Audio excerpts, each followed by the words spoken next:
messieurs, bonsoir. Très heureuse de vous retrouver dans votre émission d'inspiration et de motivation, Leitmotiv.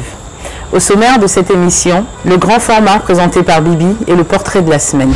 Pour ce nouveau numéro, nous recevons pour vous une dame qui a démarré sa carrière en tant que fille de salle au CHU de Treichville dans les années 80 et qui est aujourd'hui directrice générale d'une entreprise qui fabrique des produits cosmétiques et thérapeutiques. Madame Atsin, bonsoir. Bonsoir, chers téléspectateurs. Merci d'avoir accepté notre invitation. Nous sommes au sein de votre petite unité industrielle de cosmétiques, dont vous êtes la directrice générale depuis plus de 15 ans. Et pourtant, au début de votre carrière, vous démarrez comme simple fille de salle au CHU de Treichville. Racontez-nous vos débuts, votre histoire. J'étais fille de salle dans les années 1978. D'accord. Et je faisais ça au CHU de Treichville. Pendant combien de temps? Pendant 12 ans. D'accord. Et quand j'ai commencé à faire des enfants, j'ai vu que cet argent-là ne me suffisait pas. Il faut que je fasse quelque chose. Qui puisse vous apporter. Qui puisse m'apporter de l'argent. D'accord. Et j'ai commencé. J'ai dit, je vais faire ce qui ne pourrit pas. Si ça ne pourrit pas, qu'on n'a pas payé aujourd'hui, le lendemain, je peux vendre. D'accord. Et l'idée du savon est venue dans ma tête. Et j'ai commencé les essais. Je donnais les savons aux gens. Pour aller vendre? Pour aller utiliser. D'accord. Je me lavais aussi. Pour voir ce que ça pouvait faire. C'est ça. Et ils me disaient que c'est très bon. D'accord. Donc vous étiez à l'époque des essais d'abord? Les essais. Et quand les gens appréciaient, j'ai fait le test au laboratoire national de la Côte d'Ivoire. D'accord. Bravo. Et aujourd'hui, mes savons sont sur le marché de pharmacie. D'accord. Alors donc après les essais que vous faites dans votre entourage, avec vos amis, votre famille, donc une fois que les tests sont bons et que vous avez de bons retours, vous décidez de faire quoi? D'augmenter la production? Augmenter la production. Quand j'ai fait le test au laboratoire national de la Côte d'Ivoire, et puisque je faisais 2 savons, l'antimicrobien était très bon. Et c'est l'antimicrobien qui m'a permis de mettre les savons dans la pharmacie. D'accord. Et vous avez décidé de breveter votre savon à quel moment? Au départ ou vous avez attendu bien longtemps après? Au départ, j'ai commencé dans les années l'an 2001. D'accord. Et au fur et à mesure, les gens appréciaient ce que je fais. Et j'ai fait le test au laboratoire là. Après le laboratoire, j'ai déposé les savons dans les pharmacies comme dépôt-vente. En l'an 2010, mes savons sont rentrés chez les grossistes pharmaceutiques. D'accord. Chez les 4 grossistes du pays.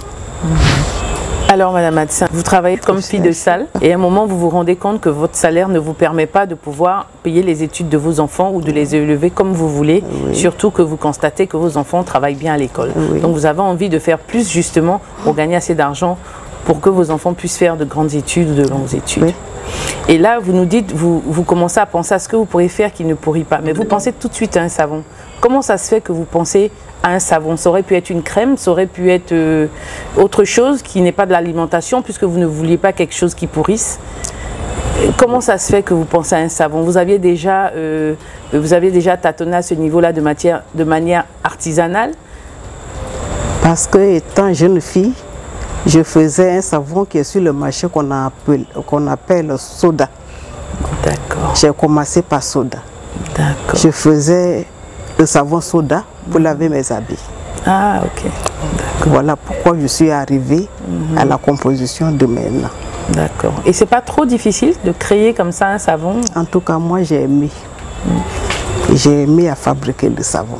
Alors, en 2000 donc, vous décidez de changer de cap en fabriquant un savon de matière artisanale. Qu'est-ce qui vous pousse à vous lancer dans ce domaine? C'est parce que vous aviez déjà créé un savon auparavant étant jeune fille, donc pendant que vous étiez peut-être encore en train de faire des études? Oui. Donc l'idée vous revient, ça avait tellement bien marché que l'idée vous revient de vouloir créer autre chose, mais toujours dans le savon. C'est ça. Alors, vous décidez de monter votre unité, qu'est-ce que vous faites? Oui, je veux faire plus que ça. Plus que les savons. J'ai commencé à envoyer ces savons dans les autres pays africains. Je veux que ça soit grand. Bien sûr. Pour pouvoir faire travailler les gens, les Ivoiriens. Alors, juste avant de revenir sur votre parcours, Madame Matsin, je vous propose de suivre le grand format présenté par Bibi. Bonsoir Corinne, bonsoir à tous nos téléspectateurs de Leitmotiv. Alors, pour ce soir, nous sommes au plateau à la Caisse Table où se tient la 6e édition de l'Étagona pour cette année consacrée à la femme battante. Là, je suis en compagnie de Madame Patricia Kalou, l'organisatrice de l'Étagona. Alors, pour cette nouvelle édition de l'Étagona, qu'est-ce que vous nous promettez et qu'est-ce que l'Étagona a prévu pour ces femmes battantes qui sont ici présentes? Déjà, c'est un gros spectacle. Il y a énormément de surprises. On est très heureux parce que depuis cette année, l'Étagona fait partie des événements du ministère de la Solidarité.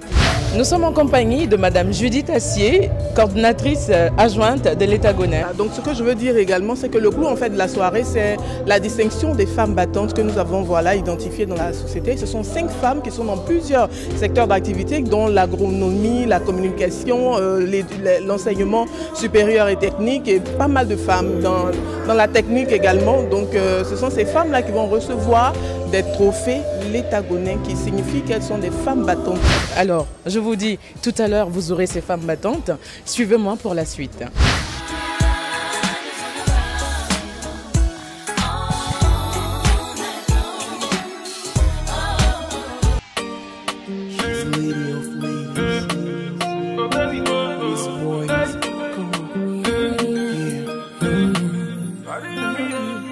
From the very first. Madame Dendane, je vous remets ce trophée de l'Étagona 2015. Je vous félicite.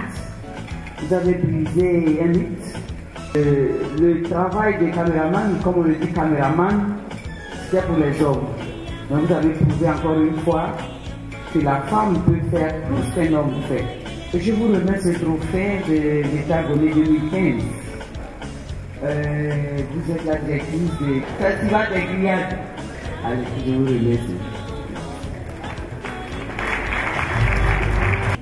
Je vous félicite d'avoir industrialisé ça. Parce que je pense que partout on peut voir ces guerres. Et même au-delà des frontières, vous méritez ce trophée que je vous remets au nom de Patricia Kalou. Merci.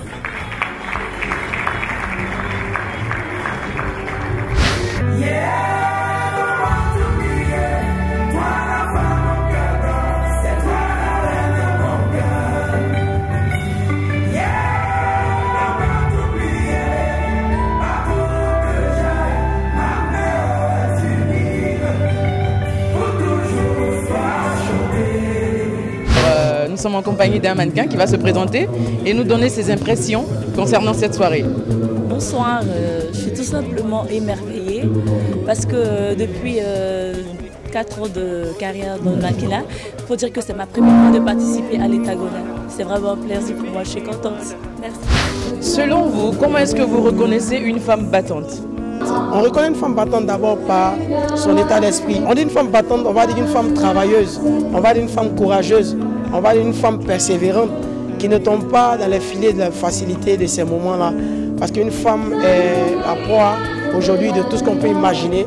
La femme a besoin de travailler et chaque fois qu'elle met les pieds quelque part, elle est victime de toutes ces séductions, de tous ces chantages. Et cette femme battante-là, c'est celle-là qui incarne une valeur et qui ne se laisse pas prendre au piège par toutes ces séductions, mais qui brandit au-devant de toutes ces interrogations sa valeur, sa dignité. Madame et chère sœur Dakri Mondi, directeur général du groupe parti des corps, j'ai l'honneur de vous remettre au nom de Madame la commissaire générale de l'Étagona votre titre, votre trophée de l'État-Gonais 2015. Félicitations et bonne suite. Madame le professeur Andui Moncé Béatrice, deuxième femme doyenne de l'UFR des sciences médicales d'Abidjan. J'ai l'honneur et la joie de vous remettre, au nom de Madame la commissaire générale de l'État-Gonais, votre trophée de l'État-Gonais 2015. Félicitations et bonne suite.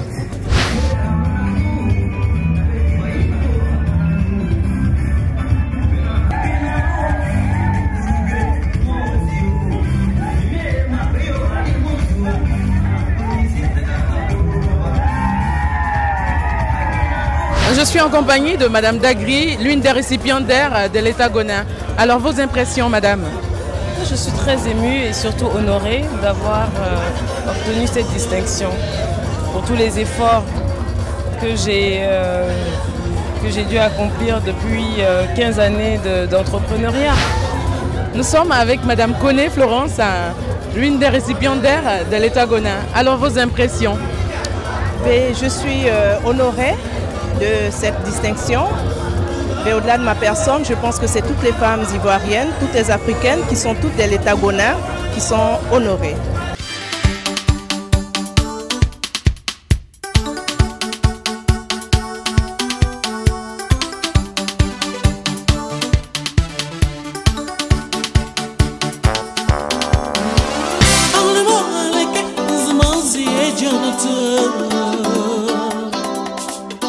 Quelle est votre appréciation pour cette édition de l'État-Gonais? Mais c'est une très belle initiative. Vous voyez que Patricia Kalou et toute son équipe ont réussi à obtenir l'appui institutionnel du ministère. Ce qui veut dire que ses compétences sont reconnues, ce qui suppose que ce qu'elle fait comme initiative aide, n'est-ce pas, à booster l'action des femmes battantes. Et je ne peux que soutenir une telle initiative. Bravo à Patricia et bon, à l'État-Gonais 2015. Une superbe soirée, en tout cas vu la lenteur avec laquelle le public est reparti. Ça veut dire qu'ils avaient envie que ça continue et hélas, il y a un calibrage pour des soirées comme celle-là. Et magnifique soirée, en tout cas très heureux d'avoir présenté cette cérémonie de consécration de la femme. Parce que comme je l'ai toujours dit, la femme, moi personnellement, c'est la personne à qui je dois tout. Et comment est-ce que toi tu reconnaîtras une femme battante? Facile, hein, c'est son dynamisme, ses idées, elle grouille d'envie de faire des choses exceptionnelles. Donc j'ai horreur des femmes paresseuses. Donc quand je vois par exemple des femmes qui ont des parcours comme celle-là, je me dis voilà le modèle de femme que j'aimerais inculquer à mes filles et j'espère que ça va être le cas. Suite à cette interview, je pense que vous avez pris plaisir. Moi j'en ai pris des folies de plaisir. Alors je vous dis rendez-vous la semaine prochaine pour un autre numéro. À bientôt. De retour avec notre invitée, Madame Atsin.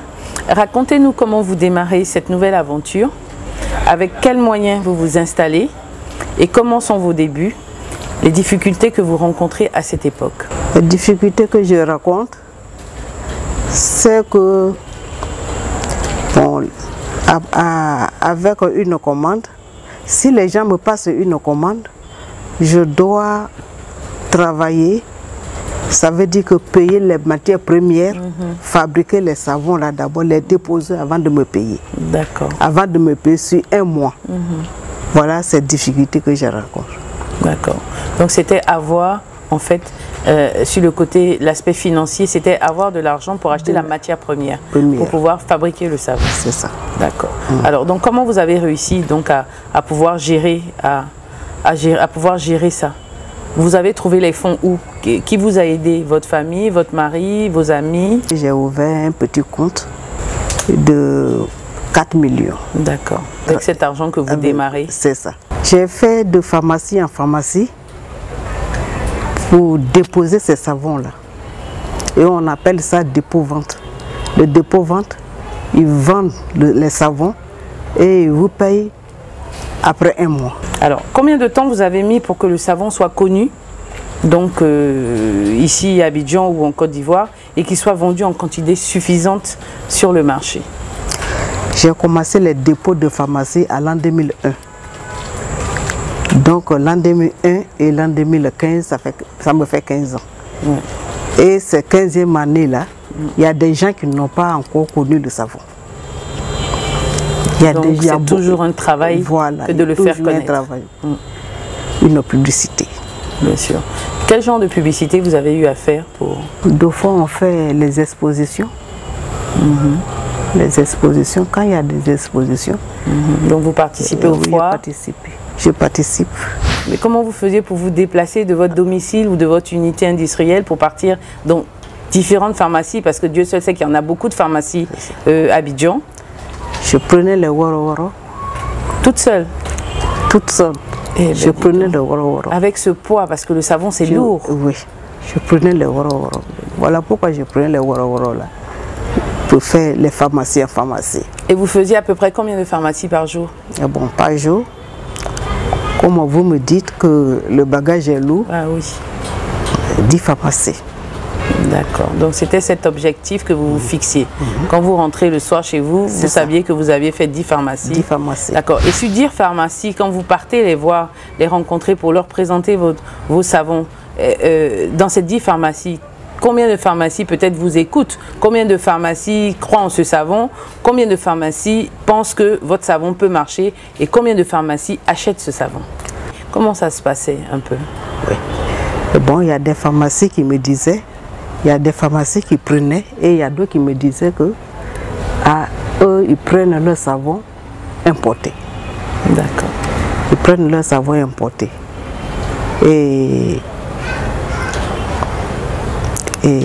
Donc vous aviez un peu de mal rare, en fait à faire accepter ce savon. Oui, c'est très rare que les gens me disaient que je ne veux pas de ces savons. D'accord. Plus que je leur donne les échantillons d'abord, eux-mêmes ils utilisent. Ils essayent, d'accord. Et à ce moment-là, qui croyait en vous, dans votre entourage? Oui, ma famille m'a encouragé.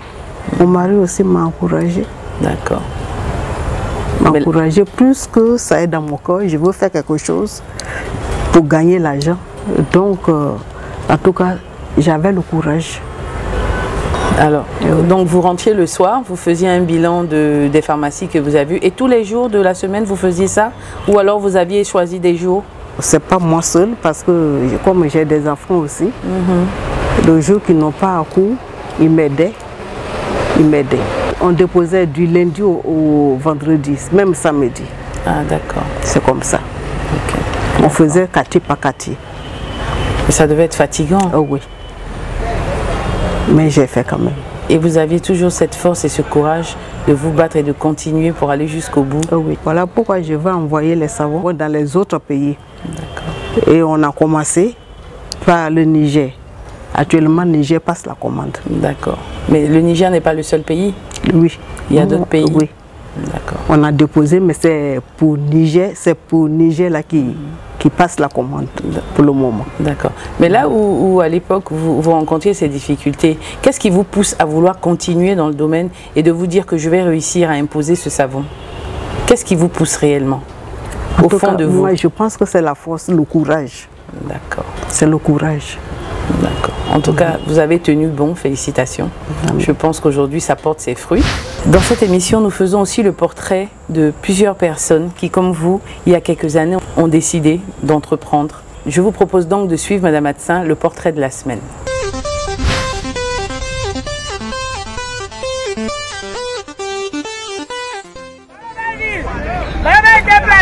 C'est Balogolette Vige, conductrice de taxi dans la commune d'Abobo. Ça me fait maintenant 2 ans, j'exerce ce métier. Il y a eu le niveau CM1. Bon, en tout cas, pour être bref, ça n'allait pas vraiment le cordon, c'est pour cela que j'ai arrêté. Puis quand j'ai arrêté aussi, j'ai commencé à faire la mécanique. C'est après la mécanique maintenant que j'ai fait, après avoir fait 8 ans dans la mécanique, que j'ai fait maintenant mon permis. Et maintenant, je me suis inséré dans la conduite. Dans les débuts, mes parents m'ont demandé si j'allais continuer. Je leur ai promis que j'aimais ce métier, que j'allais vraiment faire l'effort d'arriver jusqu'au bout. Il n'est pas facile d'être chauffeur à Abidjan. Il n'est pas du tout facile d'être chauffeur ici à Abidjan.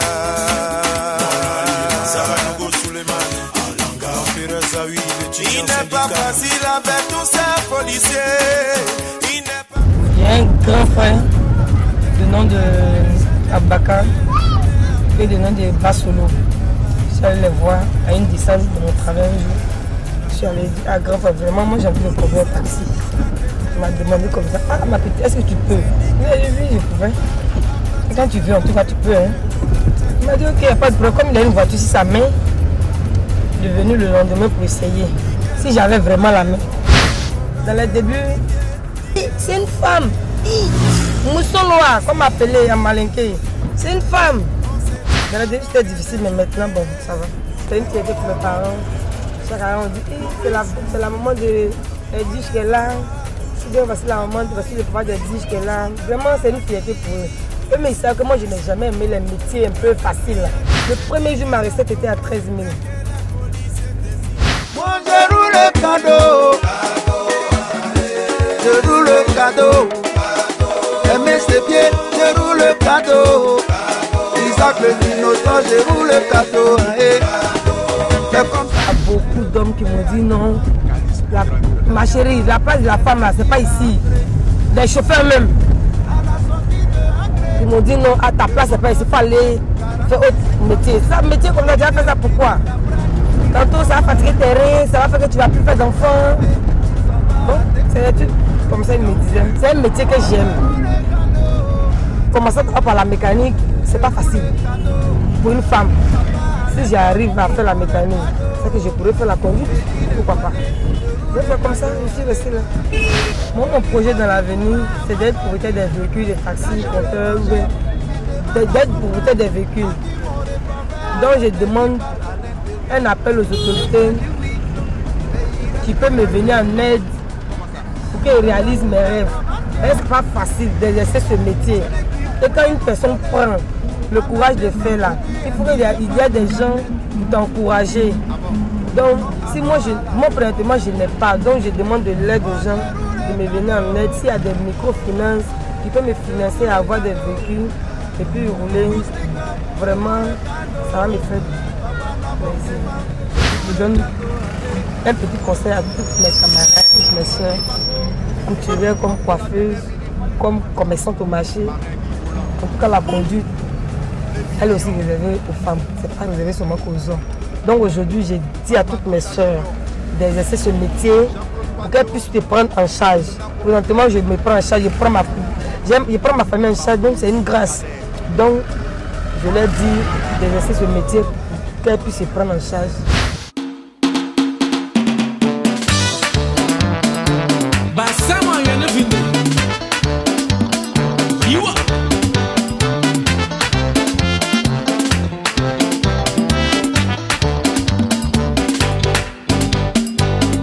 De retour avec notre invitée, Madame Atsin Francine, directrice générale d'une PME qui fabrique et commercialise des produits de beauté, de lessive et de massage thérapeutique. Madame Atsin, quels conseils pouvez-vous donner à toutes ces jeunes filles, ces femmes qui nous regardent actuellement et qui aimeraient un jour peut-être entreprendre une activité tout comme vous? Je dis à mes jeunes sœurs, à mes filles, d'aimer ce qu'elles font, de persévérer dans le travail. Seul le travail paye et nous rend autonomes. Il faut qu'elles travaillent. C'est très important. C'est très important dans la vie. Parce que c'est comme ça qu'une femme se fait respecter et qu'elle se fait accepter dans la société. Alors, quels sont vos projets pour les années à venir, Madame Atsin? Ce qui est dans mon cœur, je veux faire tous les pays africains. Et pourquoi pas en Europe et aux États-Unis. Bien sûr, tout à fait.